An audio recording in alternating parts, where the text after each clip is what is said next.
हा बोल, काय झालं तुमचं प्रकरण? प्रकरण झालेलं आहे. तर लग्नासाठी मुलगी पाहिली तिथे, तर 3,000 रुपये भरले होते. अच्छा तो आपण मी जळगाव जिल्ह्यातला आहे दादा. मी राहणार बडगाव तालुक्यात राहतो. अच्छा अच्छा, बडगावचे तुम्ही. अच्छा अच्छा, मुंबईत काय हो. करता मग? मुंबईला कंपनीमध्ये दादा मी. गरीब मुलगा आहे, मला पैसे रिटर्न करा म्हणून. हा ते बोलले नाही नाही, बोलतो ऑफिसला पैसे झाले आता भेटणार नाही म्हणून. अच्छा, नाही सध्या ना फ्रॉड चालू आहे, आलं का लक्षामध्ये? हो, तुम्हाला नंबर सेंड केले. नंबर सेंड करा बस त्यांचा. हो, नंबर सेंड. हॅलो. हॅलो हा बोला सर. मॅडम, वंचित बहुजन आघाडी विधानसभा अध्यक्ष बोलतोय, बंटी थोरात. कुठून बोलताय सर? मी नाशिकहून बोलतोय. ते एक मुलगा आहे निलेश बाविस्कर म्हणून, त्याचे काय 3,000 रुपये तुमच्या संस्थेने घेतलेले आहे, त्याचं काय विवाह नोंदणीसाठी, तर त्याचं आम्ही कॅन्सल घेतलेलं झालं. नाही सर, ते आले होते आमच्याकडे.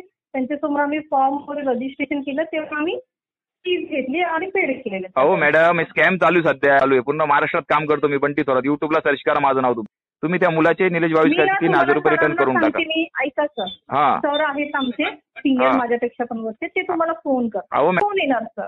फोन नाही, त्यांचा नंबर द्या, मीच कॉल करतो. आम्हाला वेळ नसतो, त्यांचा फोन येईल तेव्हा आम्ही कॉल करू. त्यांना नंबर पाठवा ते त्यांचा. फोन करतील सर. असं अहो request केलं मॅडम, मी त्यांना आधी सांगेन. ऐका, नंबर द्या. नाही नाही नाही, त्यांचा नंबर द्या. नंबर द्यायला का तुमचं लिगली इथं काय घाबरताय तुम्ही? रुको जरा, सबर करो. त्यांनी केले फोन पे 3,000.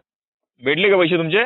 हो, घेतले. दादा, अरे दादा, तुमचा शब्द गेला तो घाबरून गेला. ते म्हणे बाबा कोणाला फोन लावला. अरे म्हणतो माझे आमचे मालक आहे म्हणते, ते आमचे बॉस आहे. ते बोले बाबा मी पैसे करतो, मी तुला फोनवर लगेच.